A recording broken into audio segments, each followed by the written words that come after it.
মুরলির তারিখ 30 নভেম্বর 2024। মুরলির শিরোনাম শন সোজ ফাদার, মনমতকে ছেড়ে শ্রীমতানুসারে চলো, তবেই বাবাকে অর্থাৎ প্রত্যক্ষ করাতে পারবে। প্রথম প্রশ্ন, বাবা কোন বাচ্চাদের রক্ষা অবশ্যই করেন? উত্তর, যে বাচ্চারা সৎ তাদের রক্ষা অবশ্যই হয়। যদি রক্ষা না হয় তো অন্তরে নিশ্চয়ই কিছু মিথ্যা আছে। পড়াশোনা মিস করা, সংশয়ে আসা মানে ভিতরে কিছু না কিছু মিথ্যা আছে। মায়া তাদেরকে ল্যাং মেরে দেয়। দ্বিতীয় প্রশ্ন, কোন বাচ্চাদের জন্য মায়া হল চুম্বক?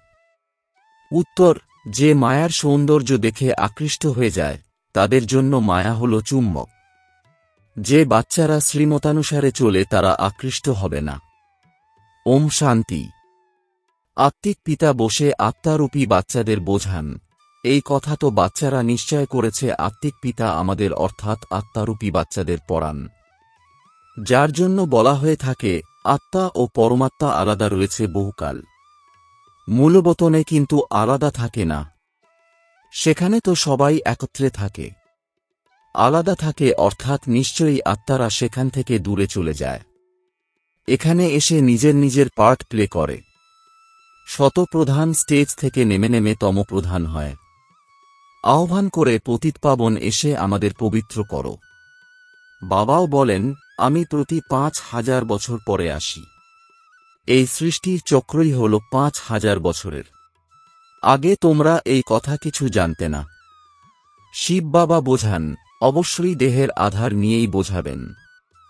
উপর থেকে কোনো আকাশবাণী তো করবেন না, তাই না? শক্তি বা প্রেরণা ইত্যাদির কোনো ব্যাপার নেই। তোমরা হলে আত্মা, শরীরে এসে কথাবার্তা বলো। তেমনি বাবাও বলেন আমিও শরীর দ্বারা ডাইরেকশন দিয়ে থাকি। তারপরে সেই মতন যে যেরকম চলে নিজেরই কল্যাণ করে। শ্রীমতানুসারে চলে বা না চলে, টিচারের কথা শোনে বা না শোনে, নিজের জন্যই কল্যাণ বা অকল্যাণ করে। পড়া না করলে নিশ্চয়ই ফেল করবে। এই কথাও বোঝানো হয় শিব বাবার কাছে শিক্ষা নিয়ে অন্যদেরও শেখাতে হবে। ফাদার সোজ সন। এখানে দেহের পিতার কথা বলা হচ্ছে না। ইনি হলেন আত্মিক পিতা। এই কথাও তোমরা বোঝো। আমরা যত শ্রীমত অনুসারে চলব ততই অবিনাশী উত্তরাধিকার প্রাপ্ত করব। সম্পূর্ণ যারা চলবে তারা উঁচু পদ প্রাপ্ত করবে। না চললে উঁচু পদের প্রাপ্তি হবে না। বাবা তো বলেন আমাকে স্মরণ করো, তবেই তোমাদের পাপ বিনষ্ট হবে। রাবণ রাজ্যে তোমাদের উপরে পাপের বোঝা অনেক আছে। বিকারগ্রস্ত হয়েই পাপ আত্মায় পরিণত হয়। পুণ্য আত্মা ও পাপ আত্মা অবশ্যই হয়। পুণ্য আত্মাদের সামনে পাপ আত্মারা মাথা নোয়ায়। মানুষের এই কথা জানা নেই যে দেবতারা হলেন পুণ্য আত্মা, তারাই পুনরায় পুনর্জন্ম নিয়ে পাপ আত্মায় পরিণত হয়। মানুষ তো ভাবে দেবতারা সর্বদাই পুণ্য আত্মা থাকেন। বাবা বোঝান পুনর্জন্ম নিয়ে শতপ্রধান থেকে তমপ্রধান স্থিতি পর্যন্ত আসে। যখন সম্পূর্ণ পাপ আত্মায় পরিণত হয় তখন বাবাকে আহ্বান করে থাকে। যখন পুণ্য আত্মা থাকে তখন বাবাকে স্মরণ করার দরকার পড়ে না। অতএব এইসব কথা বাচ্চারা তোমাদের বোঝাতে হবে, সার্ভিস করতে হবে। বাবা তো গিয়ে সবাইকে শোনাবেন না। বাচ্চারা সার্ভিস করার উপযুক্ত হলে বাচ্চাদেরই যাওয়া উচিত। মানুষ তো দিন দিন অসুর হয়ে যাচ্ছে। পরিচয় না থাকার দরুন ভুল কথা বলতেও দ্বিধা করে না। মানুষ বলে গীতার ভগবান হলেন শ্রীকৃষ্ণ। তোমরা বোঝাও তিনি তো হলেন দেহধারী, তাকে দেবতা বলা হয়। কৃষ্ণকে বাবা বলা হবে না। এরা সবাই তো বাবাকে স্মরণ করে, তাই না? আত্মাদের বাবা তো দ্বিতীয় কেউ নয়। এই প্রজাপিতা ব্রহ্মাও বলেন নিরাকার বাবাকে অর্থাৎ শিব বাবাকে স্মরণ করতে হবে। ইনি তো হলেন সাকারী পিতা। বোঝানো তো হয় অনেকে পুরোপুরি না বুঝে উল্টো পথে চলে জঙ্গলে পৌঁছে যায়। বাবা তো পথ বলে দেন স্বর্গে যাওয়ার, তবুও জঙ্গলের দিকে চলে যায়। বাবা বোঝান তোমাদের জঙ্গলের দিকে নিয়ে যায় রাবণ। তোমরা মায়ার কাছে পরাজিত হও। পথ ভুলে আবার সেই জঙ্গলের কাঁটায় পরিণত হও। তারা স্বর্গে আসবে, কিন্তু দেরিতে। এখানে তোমরা এসেছ স্বর্গে যাওয়ার পুরুষার্থ করতে। ত্রেতাকে স্বর্গ বলা হবে না। 25% কম হয়ে যায় কি না, তাকে ফেল ধরে নেওয়া হয়। তোমরা এখানে এসেছ পুরানো দুনিয়া ত্যাগ করে নতুন দুনিয়ায় যেতে। ত্রেতাকে নতুন দুনিয়া বলা হবে না। যারা ফেল হয় তারা সেখানে যায় কারণ সঠিক পথ অনুসরণ করে না, নিচে উপরে হতে থাকে। তোমরা অনুভব করে থাকো স্মরণ যেরকম হওয়া উচিত সেরকম থাকে না। যারা স্বর্গবাসী হয় তাদের বলা হবে সম্পূর্ণ পাস। ত্রেতাবাসীদের ফেল বলা হবে। তোমরা নরকবাসী থেকে স্বর্গবাসী হও, তা না হলে ফেল বলা হয়। জাগতিক দুনিয়ার পড়াশোনা তো দ্বিতীয়বার পড়া যায়, এতে দ্বিতীয় বছর পড়ার ব্যাপার নেই। জন্মজন্মান্তর, কল্পকল্পান্তর এই একই পরীক্ষা পাশ করতে হয় যা কল্পপূর্বে করেছ। এই ড্রামার রহস্যটি ভালোভাবে বোঝা উচিত। অনেকে ভাবে আমরা চলতে পারব না। বৃদ্ধ মানুষ হাত ধরে চালালে চলবে, নয়তো পড়ে যাবে। কিন্তু ভাগ্যে না থাকলে যতই জোর দাও ফুলে পরিণত করার, কিন্তু ফুল তৈরি হয় না। ধুতরা ফুলও তো ফুল, কাঁটা তো বিঁধে যায়। বাবা কত বোঝান। কাল তোমরা যে শিবের পূজা করতে তিনিই আজ তোমাদের পড়াচ্ছেন। সব কথায় পুরুষার্থ করতেই জোর দিয়ে বলা হয়। দেখা যায় মায়া ভালো ভালো ফুল স্বরূপ বাচ্চাদের নিচে ফেলে দেয়, হাড় ভেঙে দেয়, ফলে তাদের ট্রেটার বলা হয়। যে এক রাজধানী ছেড়ে অন্যতে চলে যায় তাদের ট্রেটার বলা হয়। বাবাও বলেন আমার কাছের জন হয়ে মায়ার কাছে ফিরে গেলে তাদেরও ট্রেটার বলা হয়। তাদের চাল চলন এমনই হয়ে যায়। এখন বাবা মায়ার কবল থেকে মুক্ত করতে এসেছেন।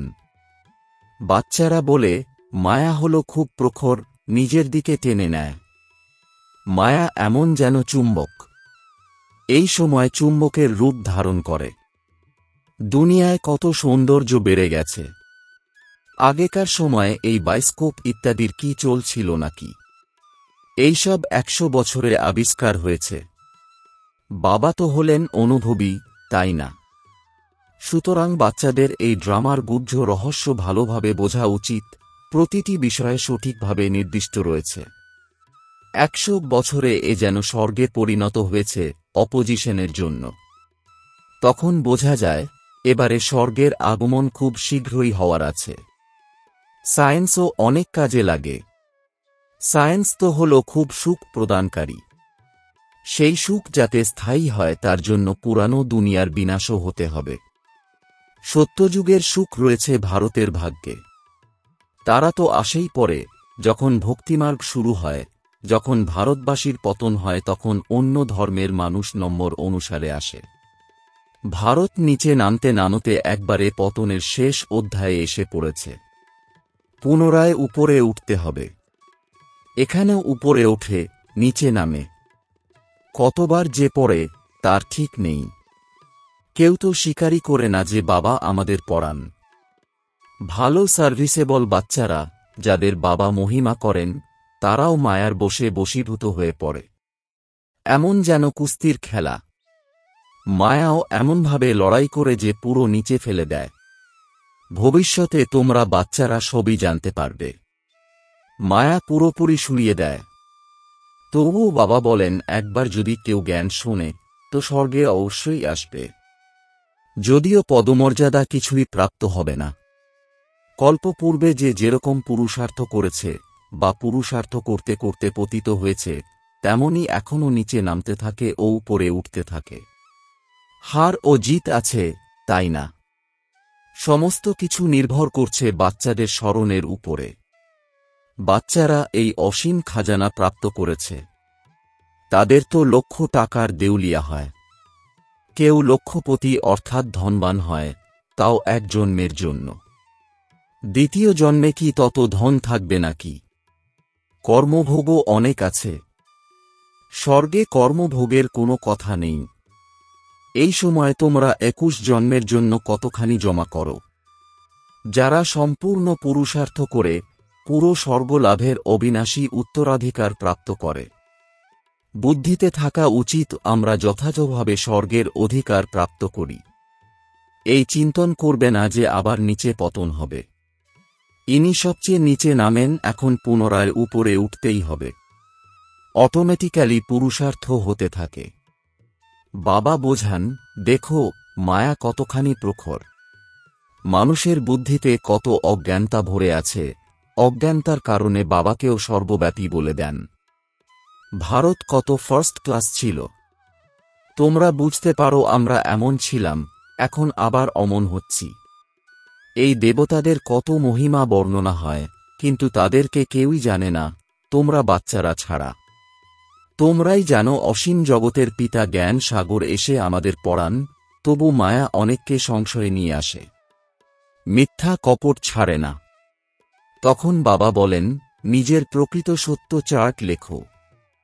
কিন্তু দেহ অভিমান থাকার কারণে সত্য বলতে পারে না। তখন শেষব বিকর্ম হয়ে যায়। সত্য বলা উচিত, তাই না? না হলে অনেক দণ্ড ভোগ করতে হয়। গর্ভরূপী জেলেও অনেক সাজা প্রাপ্ত হয়। তখন বলে, তোবা তোবা, আমরা আর এমন কাজ করব না। যখন কেউ দণ্ড প্রাপ্ত করে তখনও এমন করেই ক্ষমা প্রার্থনা করে।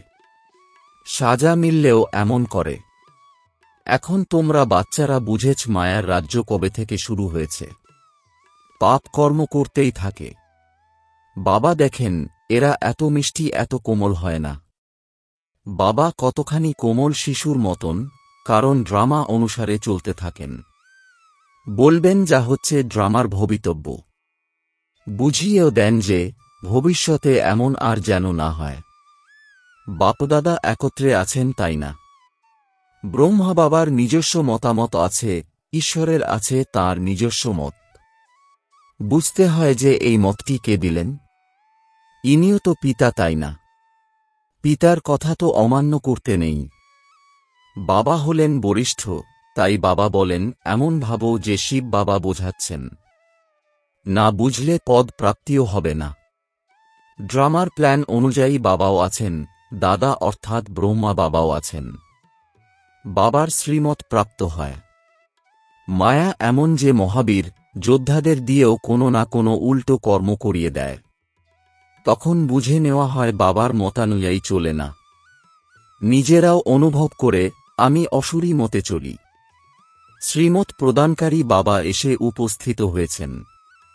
তাঁরই হল ঈশ্বরীয় মত। শিব বাবা নিজে বলেন এনার অর্থাৎ ব্রহ্মা বাবার এমন কোনো মত যদি প্রাপ্ত হয়, সেই মতামত ঠিক করার জন্য আমি বসে আছি। আমি তো এই রথ ধারণ করেছি, তাই না? আমি এই রথটি ধারণ করি, তাই তো ইনি অর্থাৎ ব্রহ্মা বাবা কটু কথা অর্থাৎ গালাগালি শোনেন। তা না হলে কখনো কটু কথা শোনেননি। আমার জন্য কত কথা শুনতে হয়েছে, তাই এনার রক্ষণাবেক্ষণও করতে হয়। বাবা নিশ্চয়ই রক্ষা করেন, যেমনভাবে পিতা সন্তানদের রক্ষা করেন, তাই না?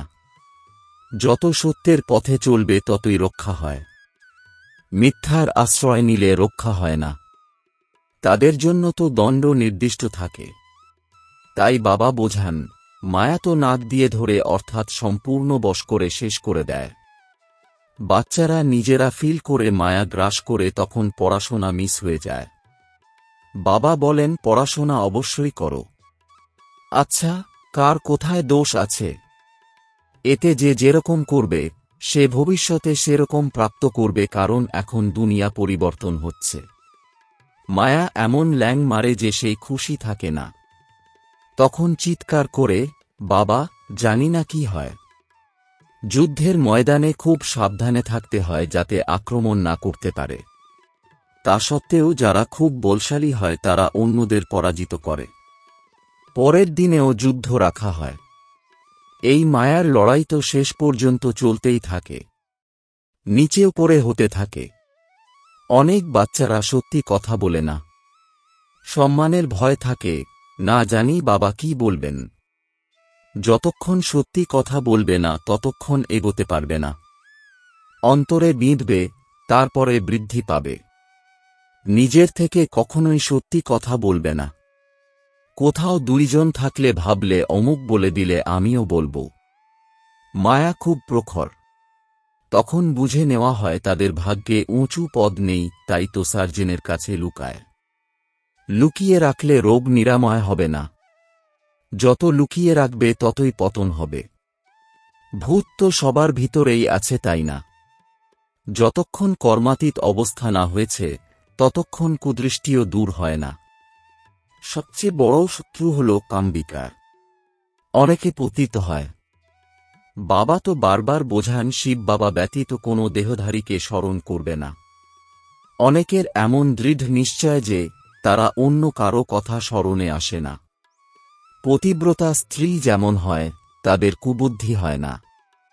আচ্ছা, মিষ্টি মিষ্টি প্রশিক্ষার্থী বাচ্চাদের প্রতি মাতা পিতা বাপদাদার স্মরণের স্নেহসুমন আর সুপ্রভাত। আত্মাদের পিতা তাঁর আত্মারূপী বাচ্চাদেরকে জানাচ্ছেন নমস্কার। ধারণার জন্যে মুখ্য সার এক, আমাদের যিনি পড়ান তিনি স্বয়ং জ্ঞানের সাগর, অসীম জগতের পিতা। এতে কখনো সংশয় আনবে না। মিথ্যা কপট ত্যাগ করে নিজের সত্য প্রকৃত চার্ট রাখতে হবে। দেহ অভিমানে এসে কখনো বিশ্বাসঘাতক হবে না। 2, ড্রামার কথা বুদ্ধিতে রেখে বাবার মতন খুব খুব মধুর নম্র হয়ে থাকতে হবে। নিজের অহংকার দেখাবে না। নিজের মতামত ত্যাগ করে এক বাবার শ্রেষ্ঠ মতানুসারে চলতে হবে। বরদান, এক বাবার লোভে লাভলীন হয়ে গন্তব্যে পৌঁছানো সর্ব আকর্ষণ মুক্ত ভব।